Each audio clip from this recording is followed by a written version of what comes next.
KMS news, आपलं कराड, आपला आवाज।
कराड दक्षिण विधानसभा मतदारसंघातील रेखरे बुद्रुक आणि कारवे जीप मतदारसंघातील बूथ सदस्यांचा संवाद मेळावा आणि प्रमुख कार्यकर्त्यांना मार्गदर्शन असा आपण कार्यक्रम या ठिकाणी आयोजित केलेला आहे।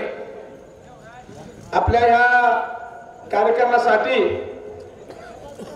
आदरणीय महाराष्ट्र प्रदेश काँग्रेस कमिटीचे अध्यक्ष माजी मंत्री आमदार बाळासाहेब थोरात, कराड दक्षिण विधानसभा मतदारसंघातील विद्यमान आमदार, राज्याचे माजी मुख्यमंत्री आदरणीय पृथ्वीराज चव्हाण बाबा,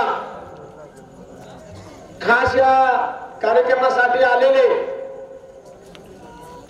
बोरचे आमदार आदरणीय संग्रामसिंग थोपटे, त्यांच्याबरोबर आमच्या सातारा जिल्ह्याचे प्रभारी निरीक्षक मलकापूर निवडणूक यांनी आपल्या कुशल मदत जिंकून दिली, आमचे मित्र संजय, त्याचबरोबर ज्यांच्या गावामध्ये हा कार्यक्रम होतोय ते रेटरे बुद्रुक, त्या गावचे कृष्णा कारखान्याचे माजी चेअरमन आदरणीय इंद्रबाबा मोहिते, मलकापूरच्या प्रथम नागरिक नीलम येडगे, त्यांचे सर्व सहकारी, कारवे जिल्हा मतदारसंघातील जिल्हा परिषद सदस्य, माजी विरोधी पक्ष नेते मंडानाना जगताप, काल्याचे आमचे मित्र सहकारी नाना पैलवान, सेवा दलाचे अध्यक्ष शिवाजीराव मोहिते, माननीय अजितराव पाटील आप्पा, जिल्हा परिषद सदस्य शंकरराव खबाले, मंगलाताई गलांडे, पंचायत समितीच्या सदस्य मागमरेताई, महिला काँग्रेसच्या अध्यक्ष विद्याताई थोरवडे, युवक काँग्रेसचे ज्यांनी हा सर्व कार्यक्रम घडवून आणण्यामध्ये योगदान दिलं, थोरात साहेबांच्या संपर्क काम करते शिवराज मोरे, ह्या गावचे आमचे आदरणीय उत्तम आबा, सर्व त्यांचे सहकारी, कराड शहर काँग्रेसचे अध्यक्ष आप्पासाहेब माने, त्यांचे सहकारी. थोडस वेळेचं बंधन आहे, सर्वांचा नामोल्लेख करणं गरजेचं आहे, पण सर्वांची क्षमा मागून आदरणीय व्यासपीठ आणि मोठ्या संख्येनं उपस्थित असणारे सर्व या रेटरे कारवे परिसरातील बूथ सदस्य व कार्यकर्ते, विशेषतः महिला या ठिकाणी मोठ्या संख्येने उपस्थित आहेत. बाबा, आपण आणि थोरात साहेब राज्याच्या काँग्रेसची धुरा सांभाळत आहात. कराड दक्षिण विधानसभा मतदारसंघामध्ये एकूण 305 बूथ आहेत. 305 बूथ मध्ये जी संकल्पना आम्ही कार्यकर्त्यांनी एकत्रितपणे मांडली, त्याच्यामध्ये आपण 10 सदस्य आपण एकत्रित केलेले आहेत. त्याच्यामध्ये 2 महिला, 2 ज्येष्ठ नागरिक आणि 5 युवक आणि त्यांना एक मेन असं आपण केलेलं आहे. सरासरी एका बूथ मध्ये 1000 मतदान आपण धरतो. 1000 मतदान धरत साधारणतः 160 ते 180 घरं त्यामध्ये येतात आणि भागिले 10 करून आपण हे नियोजन या ठिकाणी केलेलं आहे. विधानसभेची निवडणूक होऊ गाठलेली आहे, त्याच्याविषयी वापते करतील, परंतु आज राज्यामध्ये पाहिलं तर एक पृथ्वीराज चव्हाणांचं नेतृत्व, त्यांचं काम, कराड मध्ये ते मुख्यमंत्री असताना केलेलं काम, या सर्व गोष्टी आपल्या समोर आहेत. मी तुम्हाला एक नम्रपणे या ठिकाणी विनंती करणार आणि थांबणार आहे, माझ्यानंतर परत ते बोलणार आहेत. आपण सर्वांनी, बाबा केंद्रामध्ये मंत्री होते, राज्यात मुख्यमंत्री होते, त्या काळातली जी विकास कामं मंजूर झाली त्या उभी राहिलेल्या आहेत. आज आपण ज्या कृष्णा काठावर आहोत त्याला ऐतिहासिक परंपरा आहे. यशवंतराव चव्हाण ते पृथ्वीराज चव्हाणांचा वारसा आपण सांगताना यशवंतराव मोहिते असतील, बाळासाहेब देसाई असतील, पेडी पाटील साहेब असतील, अनेक माणसं, दिग्गज माणसं या ठिकाणी या जिल्ह्यावर होऊन गेलेले आहेत. परंतु जी सहकाराची चळवळ आज गाडीमध्ये येत असताना पाहिलं सर्वांनी, आमच्या मित्रांनी, किंवा इथं एवढी शेती आहे, बागायत आहे, पाणी आहे, ही सहकार चळवळ रुजवण्याचं काम हे काँग्रेस पक्षाने केलेलं आहे आणि हा सगळा विकास हा काँग्रेस पक्षामुळे झालेला आहे. आज देशामध्ये सरकार 5 वर्ष भाजपचं आहे, राज्यामध्ये आहे, काय एक संस्था तरी त्यांनी उभी केले का? ज्या सगळ्या आपल्या आयत्या संस्था आहेत त्याच्यावर ते कारभार करतायत, त्याच्याबद्दल सविस्तर बोलतील. पण मी तुम्हाला एक सांगणार आहे, प्रामाणिक लक्षात घ्या, राजकारणामध्ये आपण जर व्यासपीठावर पाहिलं, थोरात साहेबांना फार मोठी सामाजिक कार्याची सहकारी परंपरा आहे. बाबांच्या बद्दल मी तुम्हाला काही सांगायची गरज नाही. थोपटे साहेबांचे वडील सुद्धा बरेच वर्ष आमदार मंत्री होते. बाळासाहेब युवक काँग्रेस त्यांच्यावर काम केलेलं आहे. इंद्र बाबांचं मी तुम्हाला सांगायची गरज नाही, त्यांच्यासारखे अभ्यासू व्यक्तिमत्व सहकारातलं आपल्या समोर आहे. अशी समाजामध्ये काम करणारी चांगली माणसं आपण लोकांनी संभली पाहिजे, जपली पाहिजे. राजकारणामध्ये आपण अनेक गप्पा मारतो, परंतु मतदान देण्याचं काम जे आपल्या हातामध्ये आपण करत असतो. अनेक भूलतापाला अनेक कुठला आपण मंडळी नाही पडलं पाहिजे. मी तुम्हाला विनंती करणार आहे, इलेक्शन कधी लागू द्या, पण आपण कार्यकर्त्यांनी इलेक्शन पूर्वी या बूथ सदस्यांनी त्यांचा प्रत्येक गावामध्ये आपण वेगळी मीटिंग घेणार आहे. प्रत्येक घरामध्ये निवडणुकीपूर्वी 2-2 वेळा गेलं पाहिजे. तुमचे मोबाईल नंबर, तुमचे फोटो आम्ही घेतलेले आहेत. थेट तुमच्याशी पृथ्वीराज चव्हाण साहेब आठवड्यातनं त्यांना जसं आपण ठरेल त्याप्रमाणे बोलणार आहे. त्या प्रत्येक बूथची माहिती घेणार आहेत. एकूण मतदान किती आहे, किती मतदान होऊ शकतं, परगावी मतदान किती आहे आणि आपण त्या व्यवस्था काय केली पाहिजे. प्रत्येक बूथचा बारीक आपण अभ्यास त्या ठिकाणी केलेला आहे. आणि माझा बूथ माझं भविष्य ही लढाई आता कुठे मुंबईला, दिल्लीला, कराडला नाही, मलकापूर, रेटऱ्यात नाही, प्रत्येक बूथ मध्ये आहे. प्रत्येक बूथ आपण जिंकायचंय. मगाची तोपटे साहेब मला बोलले ते आपल्या वाटा सांगतील. माझी तुम्हाला विनंती आहे की आपला बूथ आपण जिंकला पाहिजे. आपण एवढ्या मोठ्या संख्येने या ठिकाणी आलात, अजून लोक येत आहेत. थोडस मला कल्पना आहे कारण का हा सगळा शेतकरी परिसर आहे, पूर आता येऊन गेलेला आहे, त्यामुळे शेतीची कामं आता प्रचंड आहेत. तरी सुद्धा आपण एवढ्या मोठ्या संख्येने या नेते मंडळींच्या प्रेम करण्याकरता या ठिकाणी आलेला. मी मनापासून कराड दक्षिण काँग्रेस केंद्र अध्यक्ष म्हणून प्रमुख पाहुण्यांचं आपण सर्व ज्येष्ठ युवक, महिला, पत्रकार, पदाधिकारी यांचं स्वागत करतो. थांबतो. जय जय महाराष्ट्र. आजच्या आपल्या रेटरे आणि कारवे जिल्हा परिषद बूथ कमिटीच्या मेळाव्यासाठी आवर्जून उपस्थित असलेले महाराष्ट्र प्रदेश काँग्रेसचे अध्यक्ष थोरात साहेब, तसेच आपले कराड दक्षिण विधानसभा मतदारसंघाचे आमदार पृथ्वीराज चव्हाण बाबा, आमदार संग्रामसिंह थोपटे साहेब, तसेच आपल्या सातारा जिल्ह्याचे प्रभारी संजय बालुगडे साहेब, डॉक्टर इंद्रजित मोहिते बाबा, मनोहर शिंदे भाऊ, आनंदराव नाना, इंद्रजित गुजर दादा, खाबाले, शंकरराव खाबाले, विद्याधर थोरोडे आणि स्टेजवर सर्व मान्यवर, तसेच आवर्जून उपस्थित असलेले आपल्यातले कराड उत्तरचे मंडळ आणि चिखली गावचे सुपुत्र अजित आप्पा. नाव राहिले की जरा अवघड असते, पण आप्पा जरा समजून घेतलं पाहिजे. माझ्या समोर बसलेल्या बंधू आणि भगिनींनी आजचा कॅप्टन इंद्रजित उदर दादा, रेटरे गावचे प्रमुख उत्तम आबा, नाना पाटील, नरेंद्र पाटील, अविनाश दादा नलवडे आणि सर्वच. वेळेचं बंधन राहणार आहे, बोलणारे वक्ते भरपूर आहेत. आज थोरात साहेब जर बोलायचं म्हणलं तर हा अचानक आणि असा बूथ कमिटीचा मेळावा आम्ही तुम्ही येणार आहे म्हणून नियोजन केलं. आणि तुम्ही मधल्या काळात पूर परिस्थितीच्या पाहणीसाठी आला, आम्हाला तुमचं स्वागत सुद्धा करता आलं. त्यावेळची परिस्थिती तशी होती, स्वागत करायची वेळ नव्हती. थोपटे साहेब आले. बूथ कमिटी विषयी इंद्रजित बाबा बोलतील, मनोरमाने सांगितलं.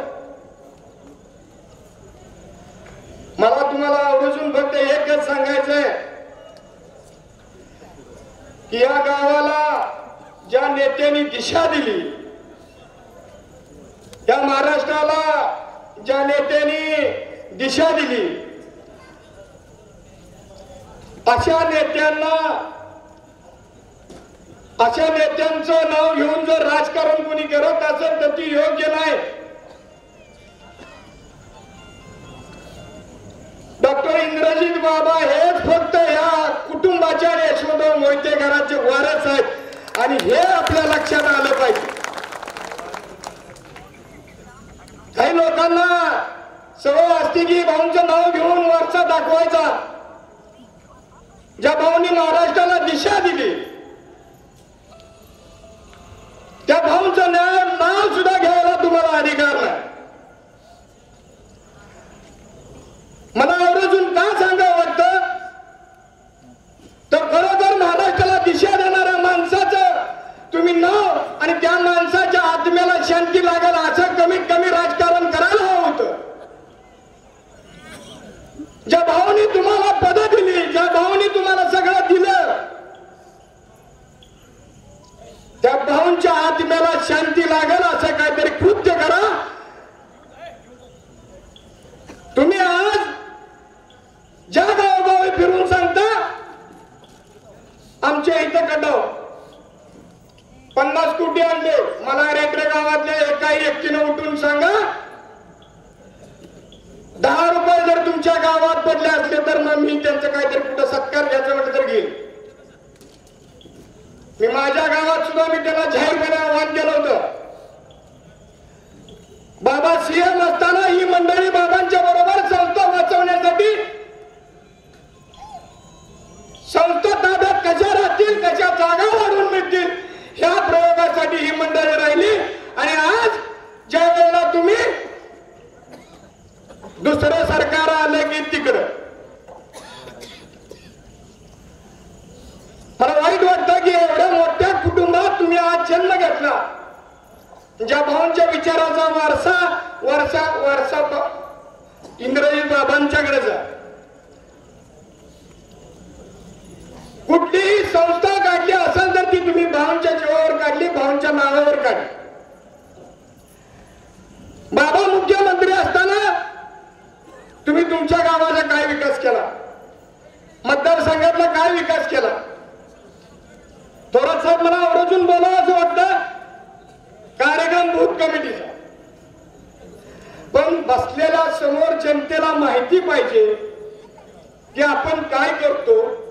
सगळ्या भूल तपा, खोटी आश्वासनं, म्हणजे आता जे सरकारमध्ये चाललंय थोरात साहेब, जरा कुणी इकडे तिकडे गेला की चौकशी येईल, ईडीची चौकशी लागली जुमा.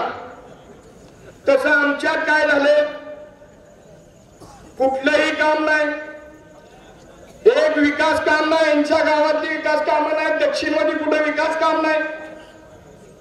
आमच्या कृष्णा कारखान्याची, आज कृष्णा कारखान्याचे सदा तुम्ही कृष्णा कारखान्याची काय परिस्थिती आहे. जयवंत शुगर सारखा कारखाना व्यवस्थित चालतो, जयवंत शुगर कारखान्याचं बिल व्यवस्थित मिळतं. आणि आमच्या कारखान्याचं ज्या कारखाना भाव निघाला, भाव संस्थापक म्हणून होते, त्या कारखान्याची आजची परिस्थिती काय. तुम्ही स्वप्न पाहता फक्त आमदारकीची. हे गाणं तुम्ही ऐकलं असं म्हणलाय मी, मला आमदार झाल्यासारखं वाटतंय. स्वप्नच आहे या माणसांचं की मला आमदार व्हायचं. कारण दक्षिणचं पूर्ण वाटोळ केला असेल तर त्याला कारणीभूत तुम्ही. आणि 2014ला पृथ्वीराज चव्हाण बाबा मुख्यमंत्री झाले, त्यावेळेपासूनची कराड दक्षिणची आजची परिस्थिती काय. थोरात साहेब बाबांनी इतका विकास केला थोपटे साहेब की आज आमच्या कराड दक्षिणला 40 वर्षात नेतृत्व कुणाचं लाभलं असेल तर ते पृथ्वीराज चव्हाण बाबा. सर्वसामान्य माणसाच्या तळागाळापासून पोचणारा आमचा नेता. पूर परिस्थितीची वाईट परिस्थिती आमच्या काही गावात आली. प्रत्येक गावोगावी घराघरात वेळ कमी असताना सुद्धा बाबांनी 2 दिवस थांबून प्रत्येक गावोगावी दौरा केला. सांगली कोल्हापूरचा बाबांनी त्यांना वेळ मिळाला तेव्हा ती सांगली कोल्हापूर केलं. तसं आमच्यातली जी मंडळी जी काय ती मंडळी फक्त कोण म्हणतं आमदार झालं पाहिजे, कोण म्हणतं दुसरं काय ते पद मिळालं पाहिजे, कोण म्हणतो कारखाना मिळाला पाहिजे. मला एकच आवर्जून सांगायचं आहे की जनतेच्या हृदयात असल्यानंतर त्याला आमदारच काय मुख्यमंत्री सुद्धा जनतेच्या हृदयात असणाऱ्यालाच मिळतं. आज आपल्या काँग्रेस बूथ कमिटीचा मेळाव्यात आपण प्रत्येक गावोगावी प्रत्येक बूथ वाईज कमिटी केलेल्या आहेत. प्रत्येक बूथच्या पदाधिकाऱ्यांची आपण सगळी लिस्ट तयार करून आपण कमिटी तयार केली. यानंतर आपण आजचा आपला हा शेवटचा बूथ कमिटीचा मेळावा आहे. प्रत्येकांची नावं घेतलेली आहेत, प्रत्येकांच्या लिस्ट तयार झालेल्या आहेत आणि 10 प्रत्येक बूथच्या सदस्यांना आपण मार्गदर्शन करणार आहे. वेळ कमी आहे आपल्याला. इलेक्शन मला वाटतं पुढल्या 20 तारखेपर्यंत आचारसंहिता लागेल. आपण प्रत्येकानं बाबांना वेळ कमी मिळणार आहे, बाबा महाराष्ट्रात फिरणार आहे, पण प्रत्येक आपल्या कार्यकर्त्याने आपण लक्षात घेतलं पाहिजे. प्रत्येक गावोगावी जाऊन आपल्या गावात असेल, प्रत्येक गावात असेल, गावोगावी जाऊन आपला वैभव असेल की आपला नेता सत्य आणि चारित्र्याचा चांगल्या प्रतिमेचा असल्यामुळे आपण या नेत्याला प्रचंड प्रचंड मताने निवडून आणायचं आहे. ही जबाबदारी आपली बूथ कमिटीच्या प्रत्येक सदस्याची आहे. यानंतर इलेक्शनचा प्रोग्राम लागल्यापासून आपल्याला प्रत्येक मतदारापासून पोचणं गरजेचं आहे. आज नोकऱ्या लावण्याचे आमिष भरपूर चालू आहेत, का तर संस्था त्यांच्याकडे आहेत. त्या आमिषाला आपल्यातली मंडळी बळी पडत नाही, तरुण मंडळी सुद्धा बळी पडत नाही. जास्तीत जास्त बूथ कमिटीच्या सदस्यांचं आपापल्या गावात आपण जेवढा प्रयत्न करता येईल ते करायला पाहिजे. विकासाच्या कामासंदर्भात चर्चा करायची म्हटलं तर बाबा सांगणारच आहेत, पण बाबांनी जेवढा विकास आपल्या तालुक्यात आणला, जिल्ह्यात आणला, महाराष्ट्राचे मुख्यमंत्री नसताना 2014 सालच्या नंतरचा जरी मी आता अभ्यास करतोय, त्या प्रत्येक गोष्टीला ज्यावेळेला मुख्यमंत्री होते त्यावेळेला आपल्याला विकास तर भरपूर. पण आज 2014 नंतर कराड दक्षिण, कराड उत्तर असेल, आपला प्रत्येक बाबांचा फंड प्रत्येक गावात 10 लाख असेल, 15 लाख असेल, 20 लाख असेल. तसं या रेड्रे बुद्रुक गावात सुद्धा बाबा सीएम असताना बाबांनी इंजिन बांधण्यासाठी 90 लाख रुपये दिले होते. 90 नाही त्या रस्त्याला 90 लाख रुपये त्या रस्त्याला बाबांनी दिले होते. तुमच्या चुलत्याकडे जाणारा रस्ता होता, इंजिन बांधीचा असं इंजिन बांधीचा तो 90 लाख रुपयाचा रस्ता होता. थोरात साहेब तो रस्ता सुद्धा यांनी चुलत्यांच्याकडे जाणारा होता. त्या रस्त्याला म्हटलं आम्ही ठराव देऊ शकत. अशा प्रवृत्तीची मंडळी जर आपल्या कराड दक्षिण मध्ये जर जन्माला आली तर कराड दक्षिणचं मला वाटतं वेगळंच काहीतरी. त्यामुळं आपण माझी फक्त तुम्हाला बसलेल्या मतदार बंधू भगिनीला सगळ्यांना विनंती आहे की बाबांना वेळ 99% कमी आहे आणि बाबा हे आपलं दैवत आहे आणि या दैवतासाठी आपण कष्ट केलं पाहिजे आणि आपण कष्ट करूया. एवढंच मी तुम्हाला या निमित्तानं सांगतो आणि थांबतो. जय हिंद, जय महाराज. धन्यवाद. दक्षिण मधील कार्यकर्त्यांच्या बूथ समितीच्या मेळाव्याच्या निमित्तानं या ठिकाणी इथे उपस्थित असणारे महाराष्ट्र प्रदेशचे नव्यानं ज्यांची प्रांताध्यक्षपदी निवड झाली असे आमचे मार्गदर्शक आणि माजी मंत्री, माजी महसूल मंत्री सन्माननीय बाळासाहेबजी थोरात साहेब, या ठिकाणी त्यांनी महाराष्ट्राला एक वेगळी दिशा त्यांच्या कारकिर्दीमध्ये दिली आणि या मतदारसंघाला नव्हे तर संपूर्ण सातारा जिल्ह्याचे आणि महाराष्ट्राचे नेते आणि आपल्या कराड दक्षिणचे आमदार सन्माननीय पृथ्वीराज बाबा चव्हाण साहेब, आमच्या समेत आलेले आपल्या जिल्ह्याचे प्रभारी श्री संजयजी बालगुडे. थोड्या वेळापूर्वीच आम्ही येताना या कार्यक्रमाच्या निमित्तानं यशवंतरावजी मोहिते साहेबांच्या घरी त्यांच्या फोटोचं पूजन त्या ठिकाणी जाऊन त्यांचा आशीर्वाद घेऊन त्या ठिकाणी केलं. असे त्यांचे चिरंजीव सन्माननीय डॉक्टर इंद्रजितजी मोहिते साहेब, इथे उपस्थित असणारे काँग्रेसचे अध्यक्ष मनोहरजी शिंदे, मलकापूरच्या नगराध्यक्षा सौ नीलमताई येडगे,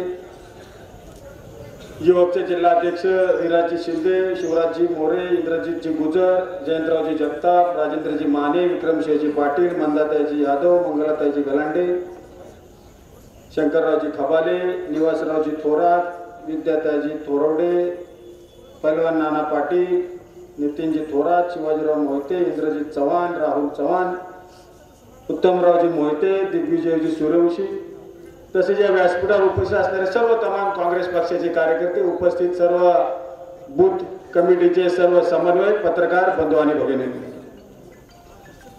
मी थोड्या वेळापूर्वी माहिती घेतली. या मतदारसंघाची एकूण गावांची संख्या आणि बूथची संख्या या ठिकाणी तपासली. खरं तर आजचा मेळावा हा बूथ समन्वयकांना मार्गदर्शन करण्याचा मेळावा आहे. हा कुठला राजकीय घोषणा किंवा राजकीय टीका टिप्पणी करण्याचा मेळावा आहे असं मला या ठिकाणी वाटत नाही. जे पुढे 2 महिन्यानंतर आपल्या समोर जे वाढले त्याला कशा रूपाने आपल्याला सामना करायचा आणि कशा पद्धतीनं आपली व्यूहरचना राजकीय पद्धतीने आपल्याला ती निवडणूक जिंकायची असा बूथ समन्वयकांच्या मेळाव्याचं मार्गदर्शन खऱ्या अर्थाने इथं केलं पाहिजे. थोरात साहेब आपण या ठिकाणी आलाय. खरं तर आपली निवड झाल्यानंतरचा पहिलाच मेळावा मला वाटतं कराडमध्ये या ठिकाणी आणतो होतो. आपली निवड झाली, परंतु त्याच्यानंतर पूर आणि परिस्थिती असल्यामुळे आपल्याला राज्यभर दौरे करावे लागले. किंबहुना त्या कारणामुळे आपल्या इच्छा असून सुद्धा बऱ्याचशा ठिकाणी भागामध्ये बोलावणं येऊन सुद्धा आपल्याला जाता आलेलं नाही. परंतु आजचा एक चांगला दिवस आणि विशेष म्हणजे बाबांच्या मतदारसंघामधलं आम्हाला देखील येण्याचा योग या ठिकाणी आला हे माझं स्वतःचं मी या ठिकाणी भाग्य समजतो. खरं तर या भूमीमधले अनेक वीरपुत्र यांनी या काँग्रेस पक्षाला आणि देशाच्या आणि महाराष्ट्राच्या राजकारणाने एक वेगळी दिशा दिली.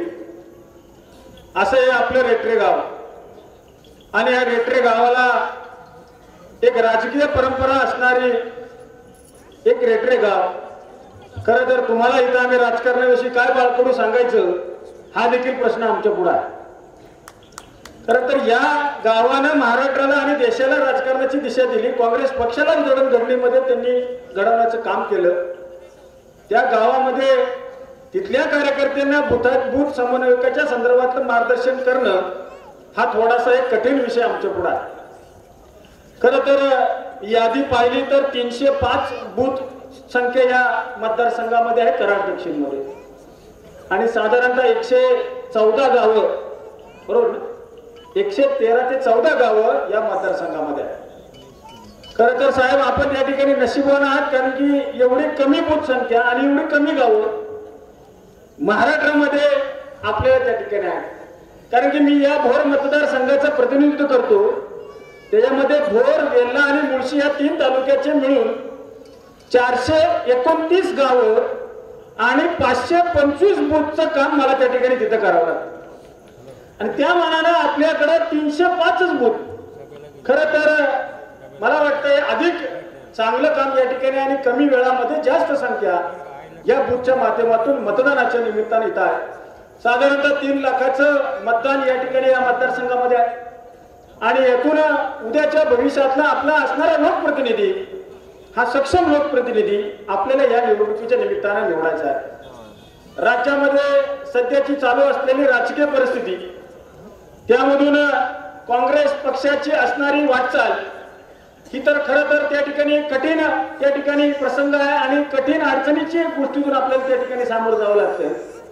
परंतु यामधून सुद्धा गेल्या 5 वर्षामध्ये बाबांनी केलेलं काम आणि तुम्ही सर्व मतदारांनी दिलेला त्यांच्या माध्यमातून मतदानाच्या निमित्तानं दिलेला कौल हा निश्चितपणे या मतदारसंघाच्या विकास कामामध्ये एक चांगलं काम उभं करण्याच्या निमित्तानं पार पडलेलं आहे. आज सकाळपासून कराड शहरामध्ये देखील बऱ्याचशा ठिकाणी जाण्याचा योग आला. येताना सातारा जिल्ह्यामध्ये येण्याचा योग आला. खरं तर बूथ समन्वयक ही संकल्पना साहेब या ठिकाणी माझ्या मतदारसंघात मी जवळपास आता सर्वच ठिकाणी बूथच्या कमिट्यांची नियोजन करून त्याचे मीटिंग पण पूर्ण झाले आणि मी एक त्या ठिकाणी स्लोगन तयार केलं. ते स्लोगन असं केलं, आता तुम्ही पण या ठिकाणी इथं स्लोगन तयार केले, कार्यकर्त्यांचा संकल्प विजयाचा, चला बूथ जिंकूया आणि आपलं बूथ आपलं भविष्य, असे केले. मी त्या ठिकाणी माझे इथे केले. माझं बूथ सर्वात मजबूत असं मी माझं त्या ठिकाणी संकल्पना काढली. माझं बूथ सर्वात मजबूत. आणि म्हणून खरं तर तरुण कार्यकर्त्यांना मला या निमित्ताने विनंती आहे, ज्येष्ठ मंडळी इथं आहेत, बऱ्यापैकी आहेत, परंतु आता अलीकडच्या राजकारणामध्ये तरुणांचं काम हे सक्रियतेने या ठिकाणी व्हायला पाहिजे. आणि म्हणून हे काम करत असताना तरुणांची संख्या या बूथच्या कमिटीमध्ये असणं गरजेचं आहे. ज्येष्ठ मंडळी आहेत, महिला आहेत, विविध आडनावाची, विविध जाती धर्माच्या पंथाच्या सर्वांच्या लोकांचा एक बूथ समिती निर्माण करण्याचा प्रयत्न आपण केलेला आहे. खरं तर आता बूथ कमिटीचं कार्य काय आहे याबद्दलच बोललं पाहिजे. कारण की बूथ कमिटी निवडली म्हणजे काय फक्त तिथं कुठेतरी हार पुरेसे आणणार मिळणार असा अर्थ नाही.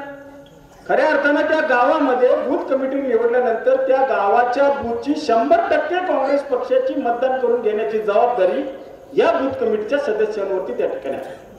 आणि म्हणून हे काम करत असताना खरं तर प्रशिक्षण त्या ठिकाणी अगोदर झालं असेल किंवा नसेल मला माहित नाही. प्रशिक्षणामध्ये या ठिकाणी खऱ्या अर्थानं गावच्या असणाऱ्या मतदार यादीची छाननी ही जोपर्यंत तो बूथ कमिटीचा कार्यकर्ता यशस्वीपणे करत नाही तोपर्यंत आपण किती पाण्यामध्ये आहे हे आपल्याला त्या ठिकाणी निश्चितपणे समजू शकणार नाही. आणि म्हणून निवडणुका येतात, निवडणुकीमध्ये प्रचाराचे मुद्दे वेगळे असतात, कोण आरोप करतो कोण प्रत्यारोप करतो, मतदानाची टक्केवारी कशी होते, त्यामध्ये समोरचा उमेदवार काय पद्धतीनं आहे, त्याचं यश अपयश या सगळ्या गोष्टी निवडणुकीमध्ये असतात.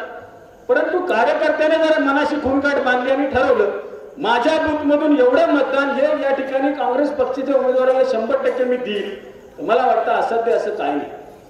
मला सांगा 305 बूथ मध्ये या ठिकाणी उपस्थित असणाऱ्या इथल्या आपल्या रेटरे आणि जे जिल्हा परिषद गट आहे कुठला कारवे जिल्हा परिषद आणि रेटरे आणि कारवे जिल्हा परिषद चा हा मतदारसंघ आहे. थोडस जरा हात वर करा बरं, किती जण बूथ कमिटी सदस्य आहेत? बऱ्यापैकी आहेत हात वरती. मला साहेब एवढंच सांगायचंय, तुम्ही आज हा मेळावा घेतलाय ठीक आहे, काय हरकत नाही, निश्चितच चांगलं आहे, त्यामध्ये काय तोटा होण्याचा काही प्रश्न नाही. परंतु बूथ कमिटीचं वेगळं मार्गदर्शन शिबिर साहेब आपण घेतलं पाहिजे. कारण की हा बूथ कमिटीचा सदस्य म्हणजे ते काँग्रेस पक्षाच्या गावातला आत्मा आहे, तो तिथला आत्मा आहे. आणि तो आत्मा त्या ठिकाणी काँग्रेस पक्षाचा जीव आहे. तो जर का त्या ठिकाणी योग्य प्रकारे जर का ट्रेन नसेल, त्याला जर का योग्य पद्धतीची माहिती नसेल, तर त्या गावात कुठलंही काम काँग्रेस पक्षाचं पोचू शकत नाही. इथं मगाशी आरोप प्रत्यारोप तुम्ही केले, खरं तर त्या इथल्या राजकीय परिस्थितीची मला जास्त माहिती नाही, परंतु एकंदरीत राज्यामध्ये जर परिस्थिती आपण पाहताय तर वेगवेगळ्या शासकीय यंत्रणांचा वापर करून या ठिकाणी वेगवेगळ्या पद्धतीनं काँग्रेस असेल, राष्ट्रवादी काँग्रेसच्या पदाधिकाऱ्यांना या ठिकाणी अडचणीत आणण्याचा प्रयत्न हेतू पुरस्कार चाललाय. कुठे एन्फोर्समेंट डायरेक्टरच्या निमित्तानं कुठेतरी चौकशी होते, सीआयडीची इन्क्वायरी होते, कुठं कोर्टाच्या माध्यमातून त्या ठिकाणी चौकशी होत आहेत. आणि एकंदरीत सर्वच परिस्थिती पाहिली तर काँग्रेस कार्यकर्ता एक भयभीत झाल्याची परिस्थिती आपण सर्वत्र त्या ठिकाणी पाहतात. परंतु साहेब आपण तरी या ठिकाणी सातारा, पुणे, कराड या ठिकाणी कराडमध्ये आपण काम करताय. खरं तर आम्ही पुणे जिल्ह्यामधले काम करणारे कार्यकर्ते आहेत आणि खरं तोफेच्या गोळ्याच्या पुढे आम्ही आहे. पहिली तोफेच्या गोळ्याच्या पुढे आम्ही आणि आमच्या पाचवीलाच संघर्ष पोचलेला आहे. इथं राजकीय परिस्थिती काय मला सांगता येणार नाही, परंतु पुणे जिल्ह्यातली संघर्ष परिस्थिती जर मी पाहिली तर अगदी ग्रामपंचायतच्या आणि विकास सेवा सोसायटीच्या निवडणुकीपासून ते विधानसभा लोकसभेच्या निवडणुकीपर्यंत राजकीय संघर्ष आहे. आणि म्हणून तेवढ्या पद्धतीने तावून सुलाखून काम करणारे कार्यकर्ते जोपर्यंत तयार आपण करत नाही तोपर्यंत निश्चितपणे बूथ कमिटी ही सक्षमपणे त्या ठिकाणी आपण उभा करू शकत नाही. आज कमिटीचे कार्यकर्ते म्हणून त्यांना मला एवढंच सांगायचंय की निवडणुका काही दिवसामध्येच या ठिकाणी आपल्या समोर येणार आहेत. आपल्या गावातल्या मतदार यादीची छाननी आपण त्या ठिकाणी प्रॉपरली त्या ठिकाणी केली पाहिजे. खरं ती छाननी जोपर्यंत आपण करत नाही तोपर्यंत आपल्याला त्याची पूर्णतः माहिती समजत नाही. जे विरोधक असतील, जे आपली मंडळी असतील किंवा जे काय काट्यावरचं मतदान असेल किंवा काय परगावी राहणारी मंडळी असतील, याचा जोपर्यंत अनालिसिस रिपोर्ट आपण करत नाही तोपर्यंत आपल्याला कुठलंही माहिती त्या ठिकाणी ठामपणे सांगता येणार नाही. आणि म्हणून माझी विनंती एवढी या निमित्तानं आहे. खरं तर बूथ कमिटीचं मार्गदर्शन साहेब, फक्त मला असं वाटतं की आपण बूथ कमिटीचा वेगळा मेळावा घ्यावा, मला बोलावं. माझ्याकडे वेगळं नियोजन आहे, माझ्याकडे एक ट्रेनर आहे, ते ट्रेनर त्या ठिकाणी उपलब्ध करू, त्यांना काय नेमकं काम करायला लावायचे तेवढंच काम त्यांनी करायचं। आता इथं कसं आहे, गावामध्ये बरेचसे राजकीय मंडळी आपले असतात, कडक खादीचे कपडे घालून पारा उभे राहणारी बरीचशी, खाली प्रॅक्टिकली काम करणारी यंत्रणा वेगळी असते आणि बऱ्याच वेळेला नुसती गर्दी जमती, त्या ठिकाणी घोषणा होतात, टाळ्या पडतात, गावातल्या मतदानाची पेटी ज्या वेळेला फुटती त्यावेळेला मात्र तिथं भ्रमनिराश झाल्याची परिस्थिती असते। त्यामुळं इथं आता इतर पक्षीदार प्रत्येक पानाला कार्यकर्ता नेमतात, एवढी काही आवश्यकता नाही। काँग्रेस पक्ष काय कोणाला इथं सांगण्याची आवश्यकता नाही, लहान पोराला सुद्धा काँग्रेस पक्ष माहिती। पण अलीकडच्या काळात जाहिराती युगामध्ये नवीन पक्ष येतात, जाहिरात करतात आणि म्हणून जाहिरातीच्या युगात सुद्धा आपण सोशल मीडियाच्या माध्यमातून कुठं कमी नाही पडलं पाहिजे। म्हणून प्रत्येक बूथ कमिटीच्या कार्यकर्त्यांमध्ये गावामध्ये किमान 2 सोशल मीडियाचे कार्यकर्ते हे त्या ठिकाणी इन्क्लूड केले पाहिजेत, हा त्यातला खरा महत्वाचा भाग। बरेचशा ट्रिप साहेब या ठिकाणी आहेत, त्याबद्दल वेगळं नियोजन तुम्ही करावं। खरं तर आजचा कार्यक्रम या ठिकाणी नियोजित नव्हता। मी थोरात साहेब त्या ठिकाणी सकाळीच पुण्यावरून आले, येताना मला भेटले, मला म्हटले तुम्ही चला। मी म्हटलं साहेब माझा निवडणुकीचा कार्यक्रम आहे, नाही म्हटले चला आपल्याला बाबांकडे जायचं। बाबांचं नाव सांगितल्यानंतर तर नाही म्हणण्याची आमची ताकद नाही, कारण की बाबांनी या राज्याला नव्हे तर संपूर्ण महाराष्ट्राला एक चांगल्या पद्धतीचं नेतृत्व त्या ठिकाणी दिले आणि त्यांच्या कारकिर्दीमध्ये अतिशय जवळून काम करणारा, काम पाहणारा मी कार्यकर्ता। सरळ मार्गी ज्याचं काम असेल ना तिथं बाबांचं कधीच त्या ठिकाणी नकारात्मक विषय नसतो। मी जे कामं आतापर्यंत बाबांकडे घेऊन गेलो त्यातलं कुठलंही काम जे नियमात आहे ती सगळी कामं बाबांनी या ठिकाणी पार पाडली। म्हणजे आज मलकापूर सारखी नगरपालिका या ठिकाणी विशेष करून बोललं पाहिजे, या निवडणुकीमध्ये झालेल्या निवडणुकीत अटीतटीचा सामना झाला आणि शेवटी विकास कामाच्या जोरावरती, आणि बाबा असतील इथं आता शिंदे आहेत किंवा ही आमचे संजयराव बालगुडे असतील, सगळ्याच मंडळी असतील, यांच्या सर्वांच्या जोरावरती ती नगरपालिका निवडून आली। त्या धर्तीवरती तुमच्या नगरपालिकेच्या अगोदर आमची झाली। सांगण्याचं कारण काय, बाबांच्या काळामध्ये एवढा कोट्यवधी रुपयाचा निधी मला नगरपालिकेला बाबाने दिला, त्यामुळे या आता झालेल्या 1 वर्षापूर्वीच्या नगरपालिकेमध्ये 18च्या 18 जागा काँग्रेस पक्षाने तुम्ही निवडून आणली। म्हणजे सांगण्याचं तात्पर्य एवढंच की कार्यकर्त्याने सुद्धा तेवढ्याच पद्धतीने आणि तडफेने जर काम केलं, विजय निश्चितपणे आपल्याला त्या ठिकाणी साध्य होऊ शकतो। बऱ्याच वेळा या ठिकाणी बरेचसे मार्गदर्शन करणार। खरं तर बूथ कमिटीच्या कार्यकर्त्यांना माझी विनंती आहे, साहेबांनी एक वेगळा कार्यक्रम त्या ठिकाणी ठेवावा, त्यांचा ट्रेनिंग बाबतीत स्पेशल प्रोग्राम तो त्या ठिकाणी देण्यासंदर्भात मी वेळ द्यायला तयार आहे। जास्त वेळ मी या ठिकाणी बोलत नाही, मला इथं बोलण्याची संधी दिली त्याबद्दल आपल्या सर्व मंडळींचं मी मनापासून आभार मानून इथं थांबतो। जय हिंद, जय महाराष्ट्र। कृष्णा नदीच्या पहिल्या तीराला दोन्ही बाजूला स्थायिक झालेलं हे अतिशय पावन, पवित्र आणि कर्तबगार लोकांचं क्षेत्र आहे। सूर्य उगवल्याबरोबर तो मच्छिंद्रनाथाच्या, चौरंगीनाथाच्या पाठीशी येतो आणि मग तुम्हाला मला आशीर्वाद देतो। या क्षेत्राने सातारा जिल्हा म्हणून तत्कालीन ब्रिटिशांच्या विरोधामध्ये सुद्धा दंड थोपटून उभं राहण्याची दानत दाखवली होती। क्रांतिसिंह नाना पाटलांचं गाव इथून 7 किलोमीटरच्या अंतरावर आहे, त्यामुळे स्वातंत्र्य संग्रामाची वारसा असलेला हा भाग आहे। त्यानंतरच्या काळामध्ये देवराष्ट्र असो, कराड असो, चव्हाण साहेबांचा आशीर्वाद आपल्या पाठीवर राहिलेला आहे। सुरुवातीपासून कारवारचे संभाजीराव थोरात होते, दादासाहेब जगताप होते, असे असंख्य देशभक्तीने प्रेरित झालेले, देशाच्या आणि महाराष्ट्राच्या बांधिलकीमध्ये सिंहाचा वाटा उचलणारे कर्तबगार पुरुष ह्या मातीतनं निर्माण झालेले आहेत। परिसराचं नाव घ्यायचं झाला तर गोपन तोंडा फेकल्यासारखे वसंतदादा तिथं आहेत, जी.डी. बापू लाड इथं होते, राजाराम बापू इथं होते, रत्नाप्पा अण्णा तिकडे होते, बाळासाहेब देसाई इकडे होते, पी.डी. पाटील होते। अशा लोकांची परंपरा चालवणारा आपला हा भाग आहे। मग प्रश्न असा पडतो की अचानक त्या लोकांनी बांधून दिलेल्या विचारसरणीचा, राहणीमानाचा, संस्कारांचा विसर पडून हा परिसर तुम्हाला आणि मला का बाजूला सोडण्याचा विचार सुद्धा करू शकतो। हे अंतर्मुख होऊन आपण तपासून बघणं गरजेचं आहे. काँग्रेस पक्ष हा मूलतः ही समाजाभिमुख, समाजाच्या गरजेतनं, समाजाच्या विचारातनं निर्माण झालेली एक लोकांची चळवळ आहे. आणि त्या चळवळीला स्वरूप आपण निव्वळ राजकीय पक्ष म्हणून दिलं तर कुठेतरी आपली चूक होते असं मला वैयक्तिक वाटतं.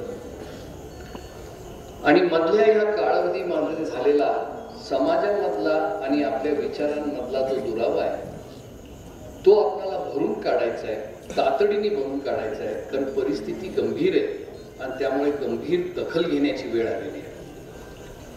विपरीत परिस्थिती निर्माण झाल्यानंतर ज्याच्या अंगामध्ये क्षमता असते त्यांनी जबाबदारी पेलवायची असते आणि ती जबाबदारी पेलवण्याची क्षमता असलेले सगळे आपण कार्यकर्ते इथं आज उपस्थित आहात. मी रेठे बुद्रुकच्या मातीमध्ये माझ्या वडिलांच्या स्मृतीच्या आधारावर आणि माझ्या स्वतःच्या ताकदीवर आपणा सर्वांचं प्रथमतः स्वागत करतो.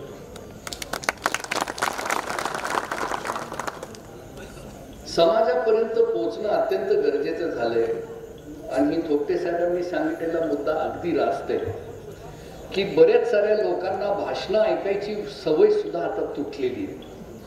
कारण व्हॉट्सॲप आणि यूट्यूबवरचे 3 मिनिटाचे प्रक्षेपित केलेले फीड ह्याच्या पलीकडे आजकाल माणसाची स्मरणशक्तीच राहत नाही आहे. आणि त्यामुळे प्रत्येक बूथमध्ये या आधुनिक तंत्रज्ञानाचा वापर करण्याची परिस्थिती सुद्धा आपण सगळ्यांनी पत्करली पाहिजे, स्वीकारली पाहिजे. आवाज हळूहळू चढतो. स्वीकारली पाहिजे आणि पत्करली पाहिजे हा माझा आग्रह आहे. आता एक मी विशेषतः तरुण पिढीला संबोधित करून म्हणतो की इथं बसलेले बरेच सारे काँग्रेसवर प्राण उतू घालणारे कार्यकर्ते आहेत, परंतु आमचे वय 60च्या पलीकडे गेलेत. नवीन गोष्टी शिकायच्या म्हणाल्या आणि इच्छाशक्ती असली तरी बऱ्याच साऱ्या गोष्टी आम्हाला पारंगत नाहीत. पण आपल्या नवीन पिढीने पुढे आलं पाहिजे, पुढची काँग्रेस कार्यकर्त्यांची पिढी निर्माण केली पाहिजे. तुम्हाला संधी मिळाली पाहिजे, कर्तृत्व सिद्ध करण्यासाठी अवधी मिळाला तर उद्याचे कार्यकर्तेच नव्हे उद्याचे नेते तुम्ही बनली पाहिजे. ह्याच्यासाठी सोपा मार्ग कुठला असला तर तो बूथ कमिटीचा आहे. क्षेत्र छोटं असतं, प्रत्येक बूथवर 1000 ते 1200 लोक असतात मतदानाला आणि बूथच्या कमिटीवर तरुण असतात, वयस्कर असतात, महिला असतात, विभिन्न जाती जमातीचे लोक असतात, सेवा दलचे लोक असू शकतात, अल्पसंख्याक कमिटीचे लोक असू शकतात. असे सगळे एकत्र केले तर 1200 ते 1500 मतं सांभाळण्याची पात्रता असलेले किमान प्रत्येक बूथवर 35 ते 40 लोक आपण हक्काने निर्माण करणं गरजेचं आहे. म्हणजे मग प्रत्येक माणसाने 5-5 लोक सांभाळले तरी निवडणूक होते. परंतु हे करण्यासाठी पहिली गोष्ट आपण खूणगाठ मनाशी बांधून दिली पाहिजे की आपल्यापैकी प्रत्येक माणसाने थोडासा वेळ मोडायचं तयारी दाखवली पाहिजे. निवडणूक तोंडावर आली आहे म्हणून तेवढ्यापुरती हे ठिगळ लावण्याचं नाही. इथून पुढच्या काँग्रेस पक्षाचं भविष्य घडवण्याची ही मुहूर्तमेढ आपल्याला रवायची आहे आणि ती इथून पुढे आमदारकी असो, इतर संस्था असो, स्थानिक स्वराज्य संस्था असो किंवा 5 वर्षानंतर पुन्हा लागणारे लोकसभा असोत, या सगळ्यांची तयारी आजच्या ह्या घटकेपासून आपल्याला करणं गरजेचं आहे. जिव्हाळा कसा नेमायचा माझ्यापेक्षा आपण सगळे जास्ती ओळखता, परंतु त्या पद्धतीने एकत्रित काम करून तुमच्या आपसामधले सगळे टेलिफोन नंबर, मोबाईल नंबर ह्याची यादी करून तुमच्या बूथमध्ये असलेल्या प्रत्येक माणसाचा हिशोब लागला पाहिजे. बघा ह्याच्यामध्ये पुरुष किती, स्त्री किती, यामध्ये BC किती, OBC किती, VJNT किती. कारण आज जरी ते रेलेव्हंट नसलं तरी उद्या ग्रामपंचायती लढवत असताना हेच बूथ आहेत, उद्या तालुका लढवत असताना हेच बूथ आहेत आणि तिथं राखीव जागा येतात. त्यामुळे ती पूर्वतयारी ह्या निमित्ताने आपल्याला करून टाकायची आहे. अतिशय महत्वाचं पाया भरण्याचं आणि आपली इमारत पुन्हा एकदा भक्कम ताकदीवर उभारण्याचं हे स्वप्न जे आहे हे बूथ कमिटीच्या तर्फे कर्वे आपणाला करता येईल आणि ते आपण करावं. मी आपणाला आजच सांगतो आणि तोपटे साहेबांनी सांगितलेलं पुन्हा आम्हाला अतिशय पटलेलं आहे की हा मेळावा झाला, पण इथून पुढं प्रत्येक गावच्या बूथ कमिटीच्या हिश्श्याच्या लोकांना भेटायला, बूथ कमिटीला भेटायला आमच्यासारखे सगळे कार्यरत असलेले काँग्रेस पक्षावर निष्ठा असलेले कार्यकर्ते गावोगावी येणार आहेत. आम्हाला आपणाला भेटायचंय, बूथ कमिटीला भेटायचंय, तुम्ही केलेल्या कामाचा आढावा करायचा आहे आणि हे सगळं आम्हाला 3 आठवड्याच्या आत पूर्ण करायचंय. त्या गतीने, त्या इच्छाशक्तीने, त्या सकारात्मक विचाराने आपण सगळ्यांनी काम करायला प्रारंभ केला पाहिजे. हा आजच्या दिवशी माझ्याकडनं आपणाला सगळ्यांना आग्रह आहे. निवडणूक लागणार आहे त्याबद्दल काही प्रश्न नाही, परंतु निवडणुकीमध्ये आपण आपला प्रतिनिधी निवडून देतो. तो प्रतिनिधी वेगळ्या पातळीवर जातो आणि प्रत्येक पातळीचं एक वेगळं कार्य असतं. आमच्या वडिलांनी या भागाचा प्रतिनिधित्व सुरुवातीला 52 साली शेतकरी कामगार पक्षातनं केलं होतं. 60 सालाच्या पलीकडे 80 सालापर्यंत आमदार म्हणून केलं होतं काँग्रेस पक्षाच्या आणि 80 पासून 85 पर्यंत काँग्रेस पक्षाचं खासदार म्हणून काम केलं. परंतु जी प्रतिमा आमच्या वडिलांनी ह्या परिसराला दिली, सहकार चळवळीचं प्रणिती इथून चालू झाली. खऱ्या अर्थाने डाव्या विचारसरणीचा कास धरून काँग्रेसला सुद्धा समाजवाद शिकवण्याचं काम ह्या भागातनं झालं. प्रत्येक कष्टकरी श्रमिक माणसाचं देशावर मालकीचा हक्क पाहिजे हे ह्या गावानी परिसराला शिकवलंय. आणि महाराष्ट्रभर बरेच सारे लोक आज नाही म्हणतील, पण अजूनही महाराष्ट्रभर रेठरे बुद्रुक मध्ये मुलगी द्यायची झाली तरी बाहेरचे लोक विचारतात भाऊंच्या गावात का. त्यामुळे कोणीही किती मोठा झाला, गडगंज श्रीमंत झाला, अब्जाधीश झाला, तो कसा झाला हे नंतर तुम्हाला सांगायला येतो. परंतु कुणीही असं समजू नये की हे गाव आणि हा काँग्रेस प्रेरित विचार इथं पोरका झालाय. कारण जोपर्यंत जीवात जीव आहे तोपर्यंत इथं असलेले प्रत्येक रेठरे बुद्रुकचे माणसं, परिसरातले माणसं आणि हा इंद्रजित मोहिते जोपर्यंत आहे तोपर्यंत कोणीही पळणार नाही, कोणीही गायब होणार नाही, कोणीही हिंमत हारणार नाही. टाचा रवून झगडून, परंतु जे सत्य आहे, जे बहुजन समाजाच्या हिताचं आहे, जे गरीब दीन दलिताच्या फायद्याचं आहे, त्याचा पाठपुरावा करण्याची क्षमता परमेश्वराने आणि आमच्या वडिलांच्या विचारांनी आम्हाला दिली आहे आणि ती यशस्वीरित्या पार पाडण्याची ताकद पुढच्या 3 महिन्याच्या आतमध्ये आपल्याला करून दाखवू. नेतृत्वामध्ये सुद्धा काही गुण लागतात, परंतु मला असा नेता प्राप्त झालेला आहे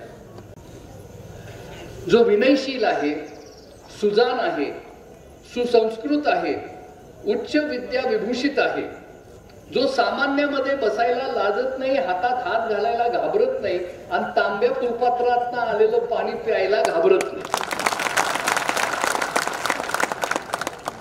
मला असा नेता प्राप्त झालेला आहे ज्याला संधी मिळाल्यानंतर न भूतो न भविष्य इतकं ह्या मतदारसंघातच नव्हे परंतु महाराष्ट्राला पोषक ठरेल आणि आजारी माणसापासून तर ॲम्ब्युलन्स पर्यंत सगळी सुविधा दरवाजापर्यंत पोहोचवेल ही कल्पक बुद्धी वापरण्याची क्षमता असलेला नेता मला प्राप्त आहे.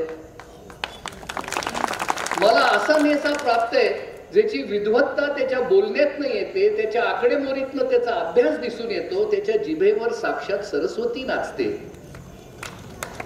अशा माणसाला सोडून मी कुणाच्याही दुसऱ्यांच्या मागे जाण्याचं मला काही स्वारस्य दिसत नाही. त्यामुळे आजच्या दिवशी वडिलांची परंपरा न चालवता 1.5-2 तासाचं भाषण न करता मी आपल्याला फक्त एवढंच सांगतोय की ते 1.5-2 तासाचे भाषण करायचा अवधी यायला लागलेला आहे. आजच्या दिवशी मी आपणाला सगळ्यांना फक्त एक विनंती करणार, एक विनंती की ज्या साम्राज्य ब्रिटिशांच्या सूर्य मावळत नव्हता त्याला धुडकावून टाकून बाजूला काढण्याची क्षमता ह्या मातीमधलीच आहे. अफजल खान चालून आला होता त्याला रोखण्याची ताकद ह्या मातीतच आहे.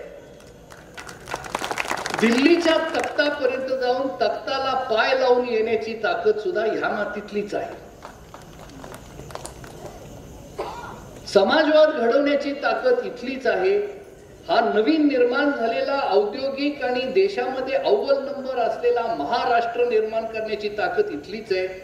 तो संयुक्त महाराष्ट्राचा ठराव मांडणारे तुम्ही आणि मीच आहोत.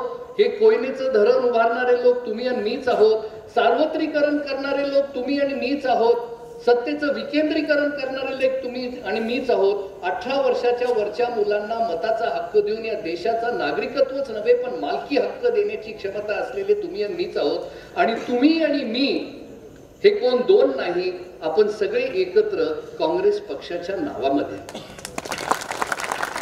आणि त्या पक्षाचं अस्तित्व, त्या पक्षाची ताकद आपणाला पुन्हा एकदा मोठ्या प्रमाणामध्ये ह्या मातृभूमीतनं, ह्या मायभूमीतनं निर्माण करून दाखवायची कसोटी आपल्या पुढे लागलेली आहे.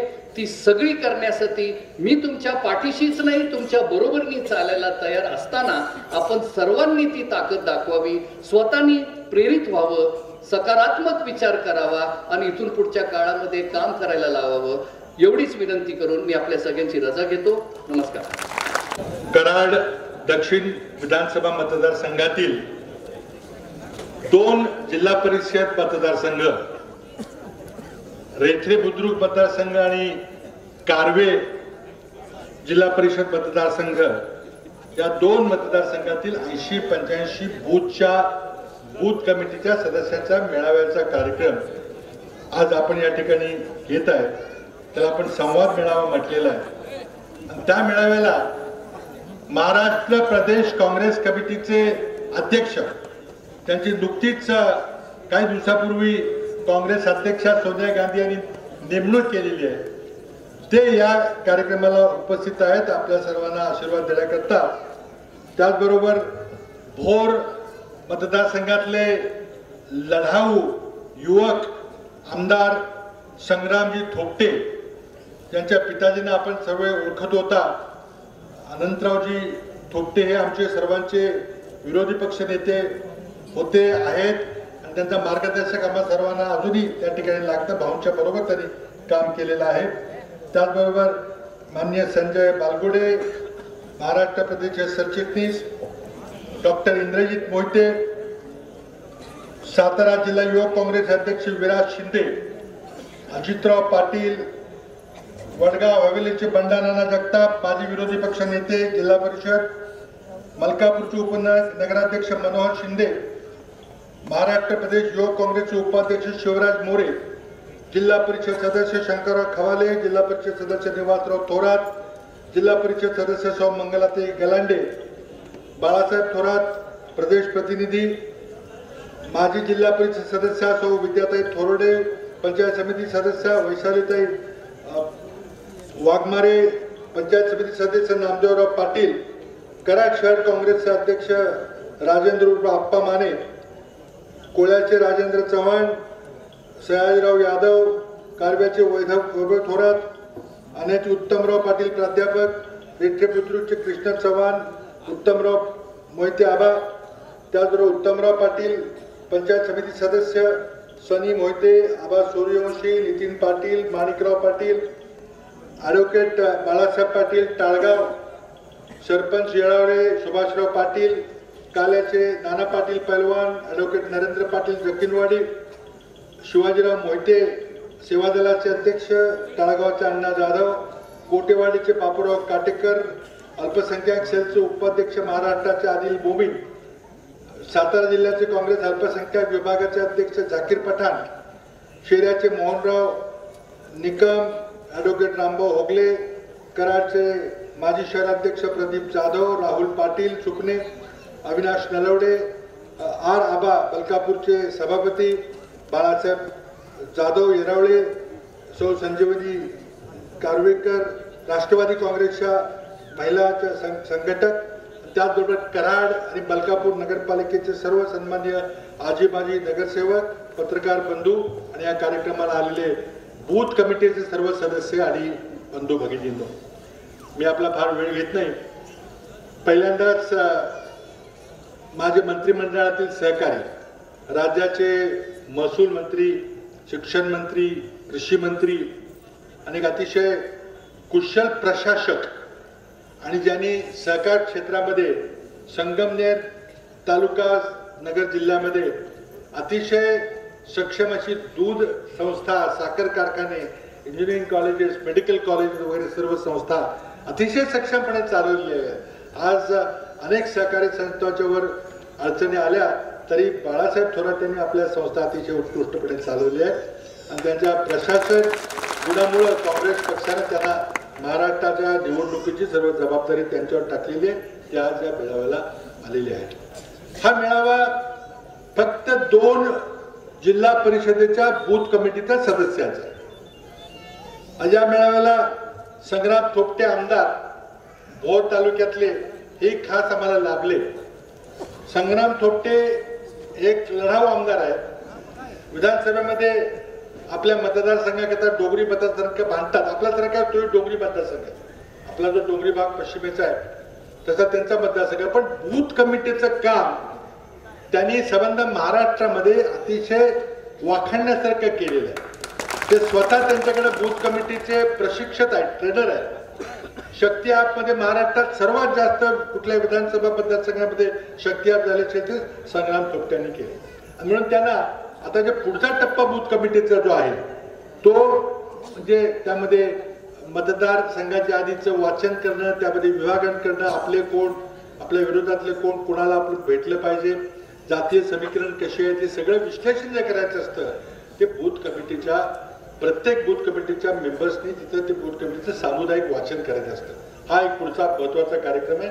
आणि त्यानंतर आपली काय काय जबाबदारी आहे, पोलिंगच्या दिवशी काय जबाबदारी आहे, काउंटिंगच्या दिवशी काय जबाबदारी आहे, पोलिंगच्या आधी आपली काय जबाबदारी, सगळी जबाबदारी देऊन त्याचं ट्रेनिंग केल्याशिवाय, निवडणुकीचं मायक्रो मॅनेजमेंट केल्याशिवाय, सूक्ष्म तिथं व्यवस्थापन केल्याशिवाय आताची निवडणूक वेगळी आहे. या निवडणुकीमध्ये व्यवस्थापन करणं हा एक भाग आला. पण महाराष्ट्रामध्ये आज जी राजकीय परिस्थिती आहे त्यामध्ये ही विचाराची लढाई याला आपण लक्षात घेतलं पाहिजे.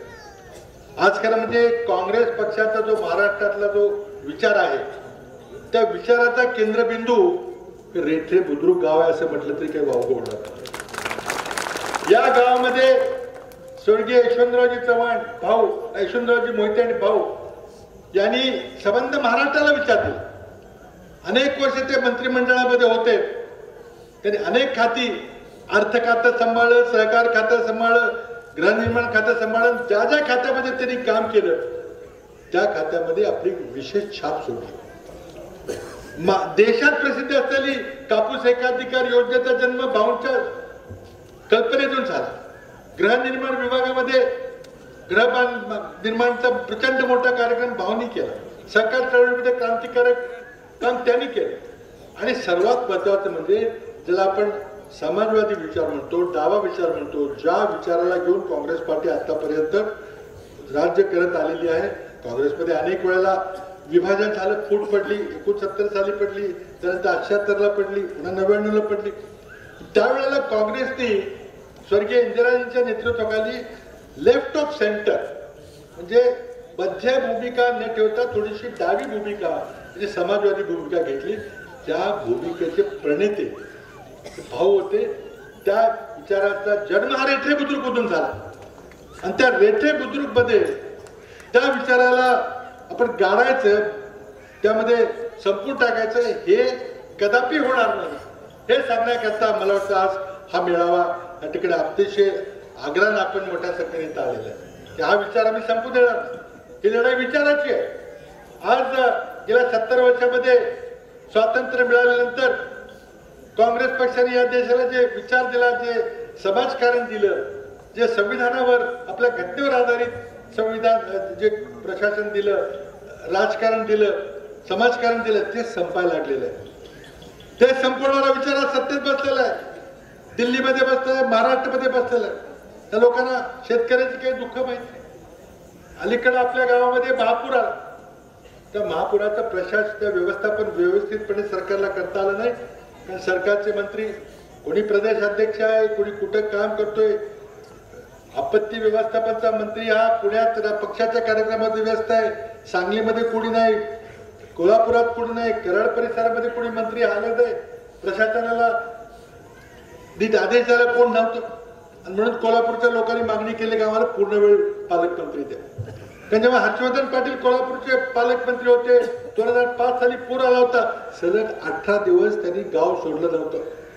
पालकमंत्री अशा प्रकारे असतो. आज पालकमंत्र्याला पार्ट टाइम पालकमंत्री आहे, मंत्री बी आहे, जिल्हा अध्यक्ष बी आहे, प्रदेश अध्यक्ष बी आहे, पालकमंत्री बी आहे. काही कुठलंही काम पूर्णपणे होत नाही. म्हणून माणसांना आज तिकडे प्रचंड मोठं नुकसान झालेलं आहे महाराष्ट्राचं. पण आपला आज प्रमुख विषय आहे, तुम्ही सर्वांनी फार चांगलं काम केलं. सर्वसामान्य माणसाने आपल्या सहकार्याला, आपल्या पूरग्रस्तांना जी मदत केलेली आहे त्याचं मला वाटतं उदाहरण दुसरं कुठे शोधून सापडणार नाही. कोल्हापुरात असेल, सांगलीत असेल, आपल्या परिसरात आलं. शासनाची आता मदत येईल तेव्हा येईल. नवीन घरं बांधली पाहिजेत, लोकांचे संसार पुन्हा उभे केले पाहिजेत. आणि मी युथ काँग्रेस आणि सर्व कार्यकर्त्यांचं अभिनंदन करतो की त्यांनी अगदी पुढे जाऊन चिखलात उतरून आज त्या ठिकाणी मदतीचं काम केलेलं आहे. त्या जिद्दीनं आपल्या काँग्रेस पक्षाचा विचार जिवंत ठेवायचं काम आपल्याला करायचंय. आणि त्याकरता ही आधुनिक लढाई व्हॉट्सअपनं होणार आहे, सोशल मीडियामधनं होणार आहे.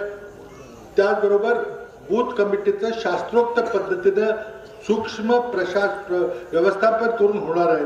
म्हणून हा बूथ कमिटीच्या कार्यकर्त्यांना पहिल्या मीटिंगला बोलवलंय. त्यानंतर आता आणखी छोटा मेळावा त्या कमिटीचे फक्त जे सदस्य असतील. आज आपण सदस्यांना बोलवतो पण आणखी बरीच माणसं आलेली आहेत. आणि मुद्दाम आपण संबंध विधानसभेचा 305चा मेळावा घेतला नाही, तर पहिल्यांदा वारुंजी, सैदापूर वगैरे मतदारसंघाचा आपण मेळावा घेतला. त्यानंतर राहिलेल्या काले आणि उंडाळ्या मतदारसंघाचा आपण मेळावा घेतला. आता कारवे, बेळगाव आणि रेठरे बुद्रुक मतदारसंघाचा मेळावा घेतलेला आहे. नंतर कराड शहर, मलकापूर शहराच्या नंतर मेळावे होणार आहेत. पण यानंतर पुढचा टप्पा म्हणजे प्रत्येक बूथ कमिटीचं मतदार याद्याचं वाचन आणि प्रत्येक बूथचं हे मायक्रो व्यवस्थापन. आणि मगाशी संग्रामजींनी सांगितलं की ते स्वतः येऊन आपल्याला काही बूथ कमिटीच्या प्रमुख माणसांना, बूथ कमिटीच्या अध्यक्षांना प्रशिक्षण देतील. तुमचं काय काय काम आहे, निवडणुकीपर्यंत काय काम आहे, निवडणुकीच्या दिवशी काय काम आहे, त्यानंतर काम आहे, पेट्याची राखण कशी करायची, काउंटिंगच्या दिवशी काम आहे. हे सगळं काम झाल्याशिवाय तुमचं काम संपणार नाहीये. आजची लढाई ही या सूक्ष्म व्यवस्थापनाची आहे. विरोधकांनी हे काम फार चांगल्या प्रकारे केलेलं, आपल्याला ते करायचंय. पण हे उद्दिष्ट आपलं एकच आहे. या विचाराच्या लढाईमध्ये आपण हा काँग्रेस पक्षाचा विचार, भाऊनी दिलेला विचार हा जिवंत ठेवायचा आहे. त्या स्वर्गीय यशवंतराव चव्हाणांनी तिथे जे महाराष्ट्रामध्ये जी क्रांती केली, भाऊ त्यांच्या विचारानंतर इथं त्यांनी महाराष्ट्रामध्ये अनेक वर्ष काम केलं. दिल्लीला ते खासदार होते, त्यांनी तो विचार जोपासला, पुढे नेला. महाराष्ट्रामध्ये प्रशासन करताना अनेक त्यांनी सुधारणा केल्या. त्या विचाराला आपल्याला जपायचंय. हा या बूथ कमिटीचा आज खरा म्हणजे संदेश आहे. आपल्याला अगदी जीवावर उदारून ही लढाई करायची. कारण आपण समोर बघितलं तर विरोधक सत्तेचा किती गैरवापर करतायत. जरा कुणीतरी जाहीरपणे एखादं वक्तव्य केले की लगेच त्याच्या घरी CBI, त्याच्या घरी ED, त्याच्या घरी इन्कम टॅक्सची रेड. किती उदाहरणं देऊ आपल्याला. हसन मुश्रीफ यांच्या घरी जवळजवळ 64 ठिकाणी रेड पडली. आमचे उत्तरेचे आमदार तिथं पटेल साहेब आहेत आमचे, त्यांच्या घरी, त्यांच्या कारखान्याला रेड पडली. इथं आपल्या भागामध्ये आपल्याला माहिती, कारखान्याच्या एका अध्यक्षांना 4 महिने तुरुंगवास कारण नसताना भोगावलेला. छगन भुजबळांना 2 वर्ष तुरुंगात ठेवलं. आता आज चिदंबरम यांना आज तुरुंगात टाकलेलं आहे. म्हणजे अशा प्रकारे हुकुमशाही, ठोकशाही आणण्याचा हा पद्धतशीर प्रयत्न या सध्याच्या सरकारचा चाललेला आहे. आणि त्या अर्थव्यवस्थेची परिस्थिती इतकी बिकट आहे, मला त्या जास्त काही बोलायचं नाही. पण आज मोदी सरकारचा सर्वात मोठा आर्थिक सल्लागार, नीती आयोगाचे उपाध्यक्ष, अध्यक्ष स्वतः मोदी आहे, नीती आयोगाचे उपाध्यक्ष राजीव कुमार यांनी सांगितले की गेल्या 70 वर्षामध्ये सर्वात बिकट आणि भीषण परिस्थिती या भारतात आहे. तर मी लगेच ट्विटरवर लिहिले की आता या माणसाचा नोकरी झाली का नाही माहित नाही. कारण मोदी सरकार असून सरकारच्या विरोधात एवढं मोठं जर त्यानं वक्तव्य केलं असेल तर त्याचं काही खरं नाही. आणि त्यामुळे सरकारला काय झालं की कंट्रोल गेलेलं आहे. आज रुपयाची किंमत वाढायला लागलेली आहे. नोकऱ्या, पार्ले बिस्किट आपण खातो, मेरी बिस्किट खातो. त्या कंपनीने सांगितलं की आम्ही 10,000 लोकांच्या नोकऱ्या काढून टाकू, कारण आम्हाला तर बिस्किट तयार करणं परवडत नाही आणि आमचा माल कोणी केला. मोटर गाड्यांचा बघितलं तर मोटर गाड्यांनी कारखाने बंद ठेवायला सुरुवात केली, कारण गाड्यांचा खपच नाही, माणसं आता विकत घ्यायला तयार नाही, नोकरी शाश्वत असेल का नाही माहिती नाही. अर्थव्यवस्थेची अत्यंत बिकट परिस्थिती निर्माण झाली. नोटबंदी सारखा निर्णय, जीएसटीच्या अंमलबजावणीच्या निर्णयाचे अति परिणाम आपल्याला भोगावे लागतात. आणि म्हणून कृषी अर्थव्यवस्था जिवंत ठेवण्याकरता, आपल्या सुशिक्षित बेरोजगार युवकांच्या पुढे काहीतरी आशादायक भविष्य निर्माण करण्याकरता आणि सामाजिक जो विभाजन चाललेलं आहे, अल्पसंख्याकांचे अत्याचार चाललेले आहेत, दलितांचे अत्याचार चाललेले आहेत, एका विशिष्ट धर्माचं राज्य आणायचा जो प्रयत्न चाललेला आहे आणि लोकशाही संपवायचा जो प्रयत्न चाललाय, त्याला आपल्याला प्रतिकार या ठिकाणी करायचा. पण या ठिकाणी मला एवढीच विनंती करायची की लढाई नुसती भाषणे देऊन आपल्याला जिंकता येणार नाही. ही लढाई जिंकायची असेल तर प्रत्येक बूथ वाईज, प्रत्येक गावागावात, प्रत्येक बूथवर जाऊन आपल्याला एक सूक्ष्म व्यवस्थापन करायला लागेल, तिथल्या माणसांना कन्व्हर्ट करावं लागेल, त्याचं परिवर्तन करावं लागेल, त्यांना खरी परिस्थिती सांगावी लागेल. पक्षाच्या वतीने आम्ही मोठा कार्यक्रम आखलेला आहे की काय चाललेलं आहे दिल्लीमध्ये, अर्थव्यवस्थेची परिस्थिती काय, काश्मीरमधली परिस्थिती काय, तिथं कशी हुकुमशाही दडपशाहीचं प्रात्यक्षिक आपण तिथं पाहतोय. कोणाला तिथं जाऊ देत नाही, तिथं इंटरनेट नाही, व्हॉट्सॲप नाही, तिथं SMS नाही, फोन लागत नाही, मोबाईल फोन बंद करून टाकलेले आहेत. आणि हे रंगीत तालीम आहे.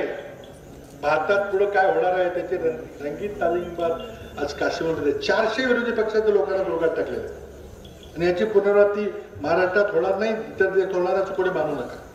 म्हणून देशाचं स्वातंत्र्य टिकवण्याकरता, या देशाची लोकशाही टिकवण्याकरता आपल्याला ही लढाई जिंकावीच लागणार.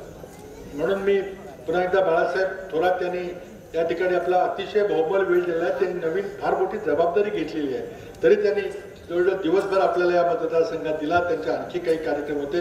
संग्राम थोपट्यांना बरोबर आणलं, संजय बालगुट्यांना बरोबर आणलं आणि आम्हाला या ठिकाणी तुम्हाला सगळ्यांना भेटण्याकरता, आशीर्वाद देण्याकरता आणि ही विचाराची ही या ठिकाणी जो विचार निघाला ते हे गाव आहे. रेट्रे बुद्रुकला एक अतिशय वेगळं महत्व आहे.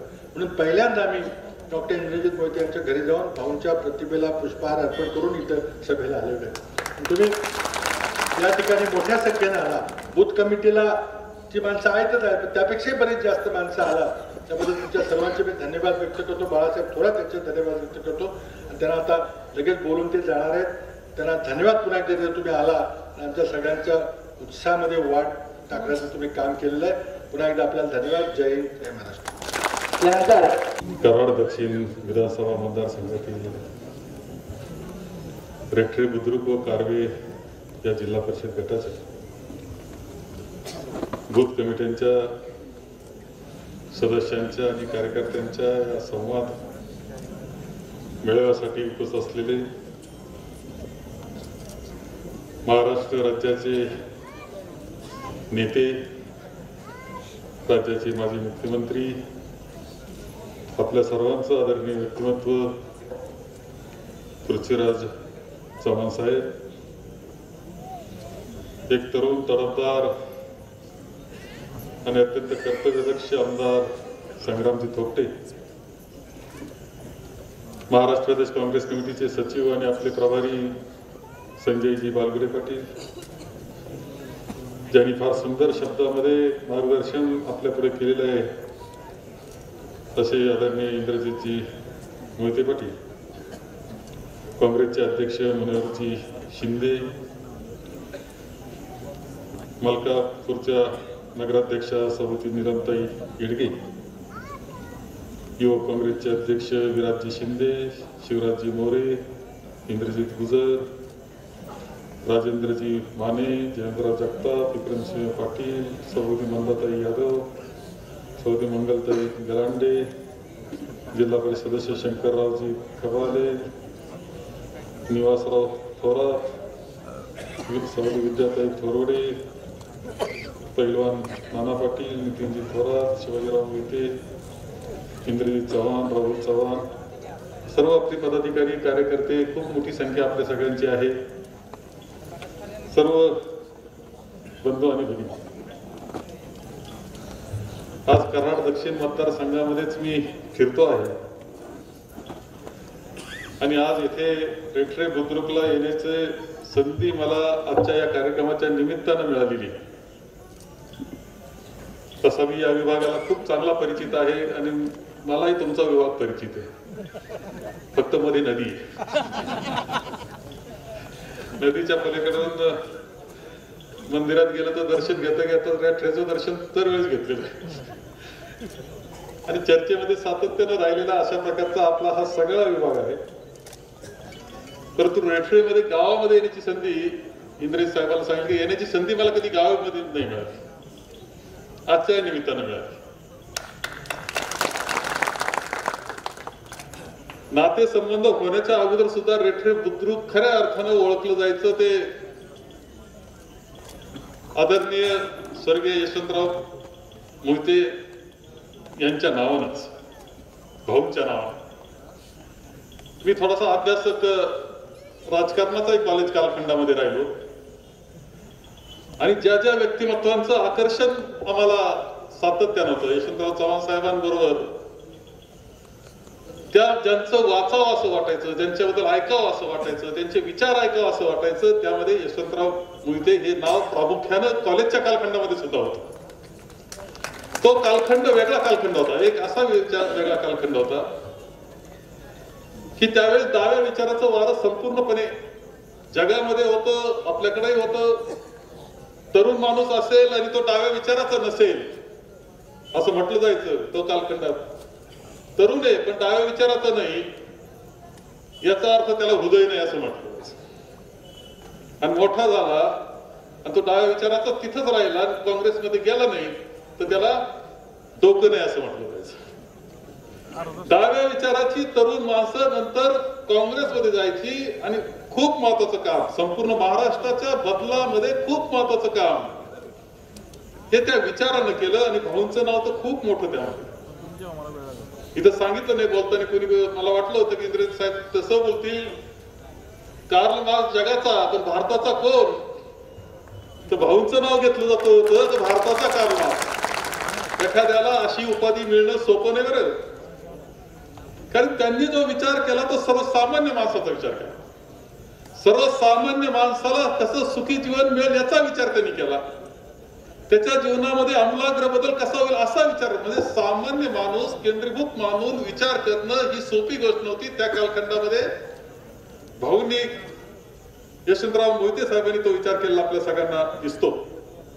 आपण सहज जरी थोडा काही कालखंडाचा विचार केला, 65 साल असं होतं, 65, 67, 68 सालापर्यंत अशी स्थिती होती की आपल्याकडे धान्य नव्हतं, मिलोची ज्वारी खावा लागत होती, लाल ज्वारी ती अमेरिकेवरून कुठेतरी गहू आलेला तो खावा लागत होता. हे सगळं आपल्याला आठवतं, काय फार जुना कालखंड नाहीये.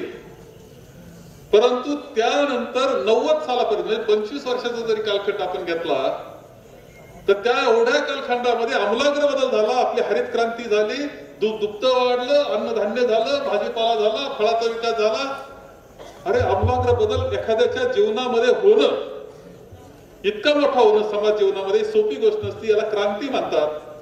माझं मत असं आहे की त्या पिढीनं यशवंतराव चव्हाण साहेबांच्या नेतृत्वाखाली आणि इतर असे सगळे नेते मंडळी ज्यांचे नाव इंद्रेश साहेबांनी घेतले, त्या सगळ्यात जर आपण पाहिलं, या विभागात असतील ना तर राज्यात असतील, त्यांनी खऱ्या अर्थानं क्रांती केली असं मानावं लागेल. इतकी ताकद त्या पिढीमध्ये होती. आणि म्हणून भाऊंचं नाव त्यामध्ये खूप मोठं. त्यांच्या घरी जाणं याच्यात मला खूप आनंद वाटला, कारण ज्यांना आपण मानतो तिथे त्या कुटुंबामध्ये जाणं याच्यात खूप मोठा आनंद आहे. आणि इंद्रेश साहेबांचं वैशिष्ट्य तुम्हाला सांगतो, वसंतदादा शुगर इन्स्टिट्यूटला आम्ही ज्यावेळेस बसतो आणि काही साखर कारखान्याच्या संदर्भातले, ऊसाच्या संदर्भातले ज्यावेळेस प्रश्न असतात, काही मूलभूत प्रश्नावर चर्चा करायची असली तर शरदचंद्रजी पवार साहेब हे इंद्रेश साहेबांकडे पाहतात आणि त्यांचं सांगायला सुरू करतात. सगळेजण आम्ही कान लावून ऐकत असतो की काय आहे जगात साखरेची स्थिती कशी आहे, कशा पद्धतीने पुढच्या कालखंडामध्ये राहील, देशामध्ये कसं राहील, उत्पादन काय राहील, भावाची स्थिती काय राहील, नवं काय चाललेलं जगामध्ये साखर धंद्यामध्ये, याचा इन्सायक्लोपीडिया इंद्रेश साहेब आहे तुमचं, तुम्हाला सांगतो, वैशिष्ट्यपूर्ण. आणि म्हणून मला खूप आनंद या निमित्तानं इथे आपल्यामध्ये येण्यात झालेला आहे. खरं म्हणजे पृथ्वीराज चव्हाण साहेबांचा मतदारसंघ हा आता आहे आणि अशा एका मोठ्या व्यक्तिमत्वाचा, उत्तुंग व्यक्तिमत्व ज्यांचं आहे असं व्यक्तिमत्वाचा हा मतदारसंघ लक्षात घेतला. आणि आपल्या सगळ्यांना एक अभिमान वाटला पाहिजे कारण आमचा प्रतिनिधी हा देश पातळीवरचा आहे, देश पातळीवरचा. खरं सांगतो त्यांची जी उंची आहे ना बुद्धिमत्तेची ती देश पातळीची.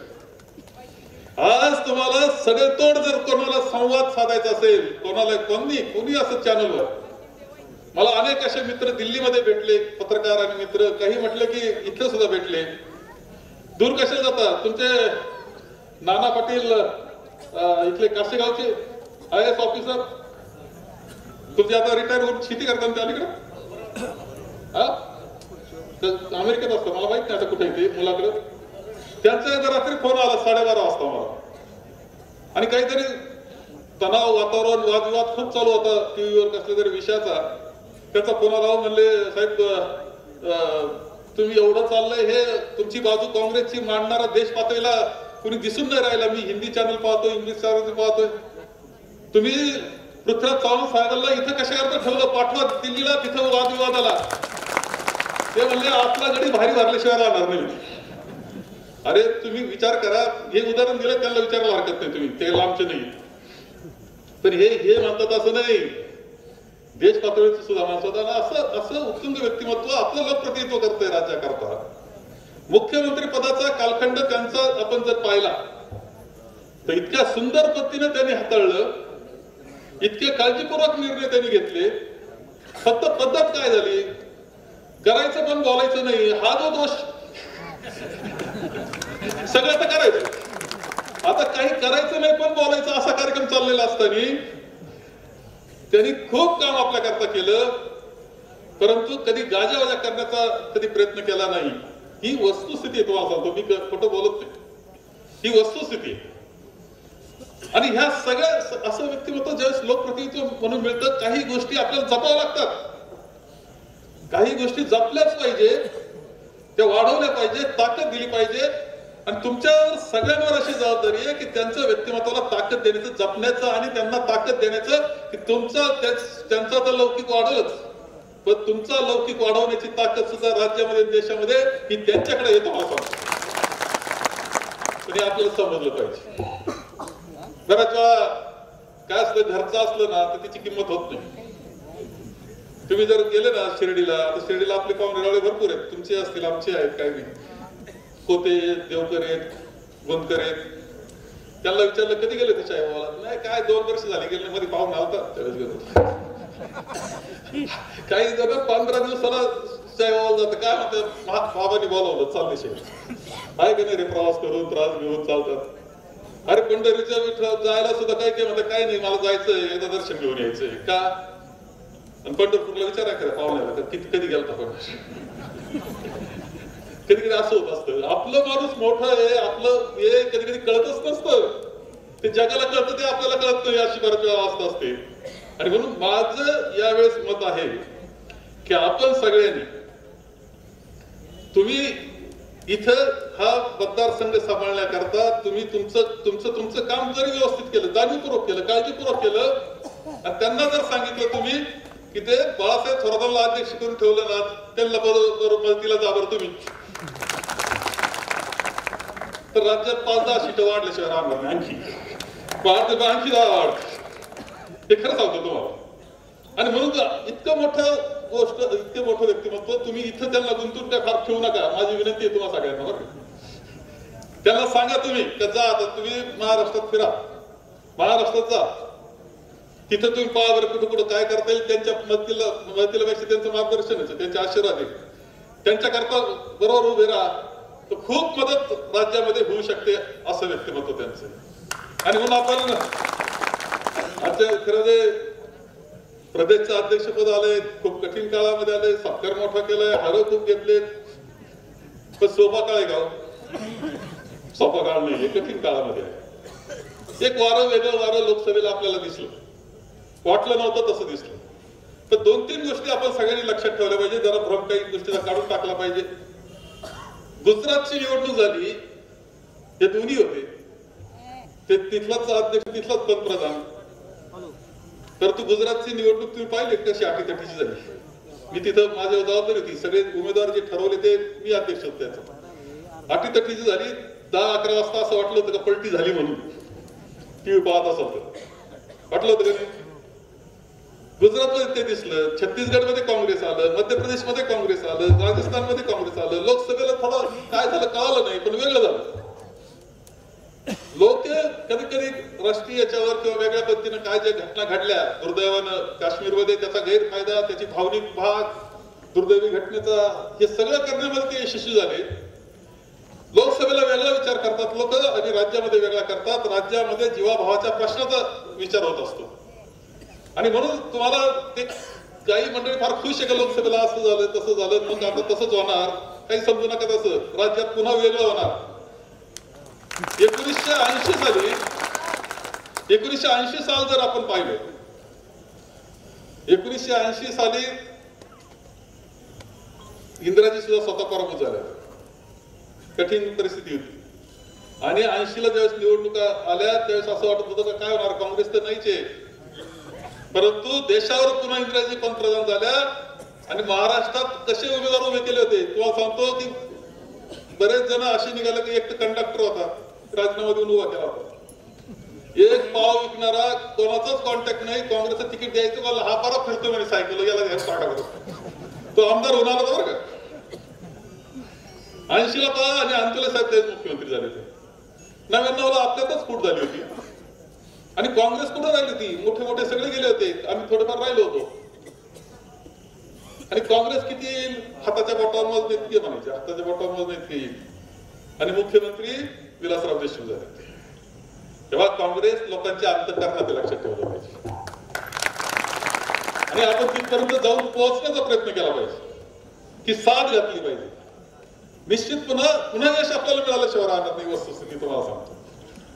आणि हे काम आता राज्यात अत्यंत कठीण परिस्थितीत ह्या सगळ्या वातावरणामध्ये करायचं. आता बरीच मंडळी चालली, सध्या वातावरण असं दिसतं का चालले माणसं, जो उठतो तो चाललाय, बरेच आपले चालले, राष्ट्रवादीचे चालले.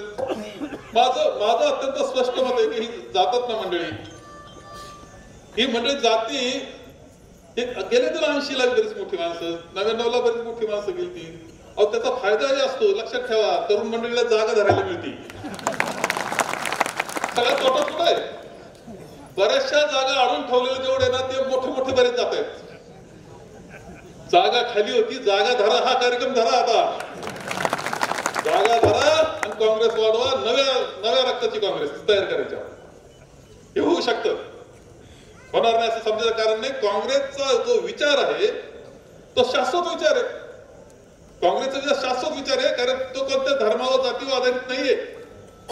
आपल्या राज्य घटनेनं जे प्रियांबलनं जे तत्वज्ञान सांगितलं, तत्व सांगितले का कोणते तत्व, धर्मनिरपेक्षता त्यात सांगितली, व्यक्तिगत स्वातंत्र्याचं त्यामध्ये आपल्याला दिलं, समाजाची समाज रचना आपल्याला दिली. हे जे तत्व आहेत ना त्या तत्वावर आधारित काँग्रेस आहे आणि हे शाश्वत मूल्य आपले. काही झाले हे लाटा येतील धर्माच्या याच्या नावाखाली, जातीच्या नावाखाली, पण हे शाश्वत मूल्य आपलं जे आहे ना, जे काँग्रेसचा विचार आहे ते शाश्वतच राहणार आहे. तुम्ही लक्षात ठेवा, ते कधी जाऊ शकत नाही. म्हणून कोणी काही म्हणत असलं तर काँग्रेस ही राहणार, चालणार. वाईट दिवस येतील, पुन्हा चांगले दिवस येतील आणि ते काम आपल्या सगळ्यांना करायचं. मी आपल्याला येथे या निमित्तानं आपला हा मेळावा, म्हणजे खरं म्हणजे मेळावा तुमचा आहे बूथ कमिट्यांचा. संग्रामचं भाषण फार सुंदर झालं, संग्राम बांधणी चांगली केली, सुंदर पद्धतीने संग्राम थोपटे यांनी अत्यंत सुंदर पद्धतीने त्यांचा मतदारसंघ सोपवणार का तुम्हाला. समजा मतदारसंघ पाहायचं ठरलं तर 5 दिवस काढावं लागतं, बरोबर ना. 5-6 दिवस नाही, 5 दिवस नाही, 3 तालुके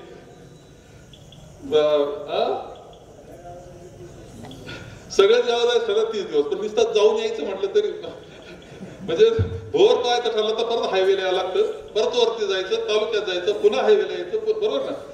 असं 3 तालुके सगळं सह्याद्रीच्या राज्यामध्ये, परंतु सगळ्यामध्ये लोकप्रिय असं व्यक्तिमत्व आहे, साधा सरळ एकदम दमदार माणूस आहे संग्राम. आणि म्हणून ह्या सगळ्या गोष्टी आपण करतोय. आपण खरं जे आता माझ्यावर जबाबदारी आल्यानंतर खूप जबाबदारी आहे.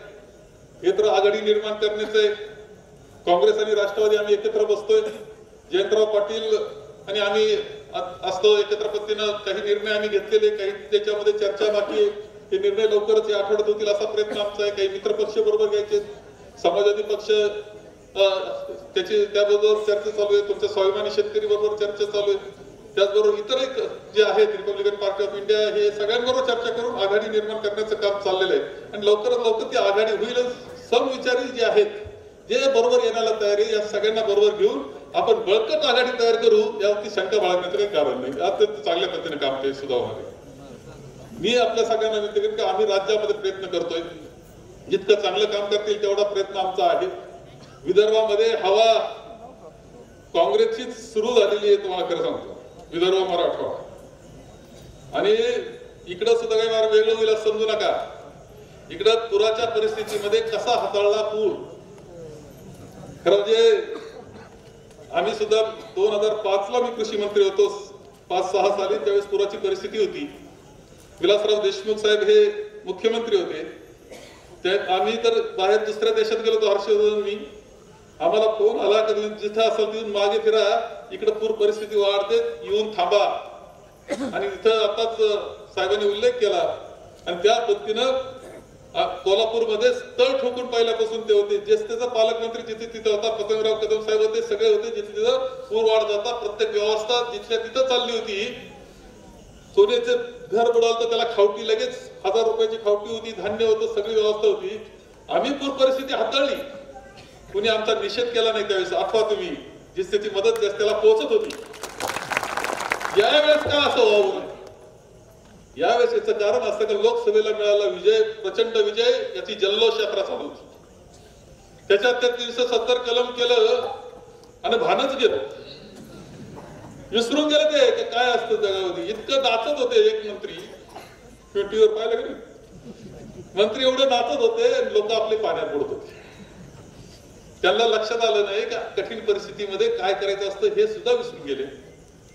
आणि त्यांच्या त्या जल्लोषामध्ये इकडे लोकांचे हाल झाले. प्रशासनानं सुद्धा जितकी काळजी, कारण शेवटी असं असतं की प्रशासन कसं चालतं, ज्यावेळेस प्रमुख माणूस लक्ष देतो त्यावेळेस प्रशासन खाली हलत असते. लक्षात ठेवा, प्रमुख माणसाला वाटतंय तर काळजी घेतली पाहिजे तर खाली लगेच कलेक्टर काळजी सुरुवात करत असतो, तो स्वतःहून पार काढणं येत असतं. त्यांना ज्यावेळेस ते जल्लोष करीत होते, इकडे लोकांचे हाल होत होते, किती लोक बुडाले, किती हाल लोकांचे झाले, किती संपत्तीचं नुकसान झालं. काम तुम्हाला जर कुणी केलं असं जर विचारलं तर तुम्हाला लक्षात येईल की काँग्रेस आणि राष्ट्रवादीच्याच कार्यकर्त्यांनी खरं काम केलेलं दिसेल तुम्हाला. मला तर काल आमचे विश्वजित असेल, पृथ्वीराज पाटील असतील, विश्वजित कदम, हे सगळे फिरत होते त्या सांगलीमध्ये. तर तिथलं कोणतरी सांगितलं, तपासून घ्या तुम्ही, हे पाण्यातून फिरत होते, लोकांचे संसार काढत होते. तिथल्या आमदारांना बोट घेतली, ते नुसता चक्कर मारत होता बोल बरोबर आहे ना. आता या अवस्था आहे. तिकडं आमचे बंटी पाटील, सतेज पाटील आज येणार होते, का आले नाही मला माहित नाही. एकानं फोटो काढला का तो इतक्या पाण्यामध्ये फिरतोय, भूक लागली, पाण्यात फिरतोय, तिथं ते लाईट मध्ये काहीतरी खातोय पाण्यात. विश्वजित कदमांच्या पायाला फार भेगा, म्हणजे अजूनही त्या जखमा भरलेली नाही. अरे कार्यकर्ता म्हणून काम करण्याची पद्धत आपण आपली आहे.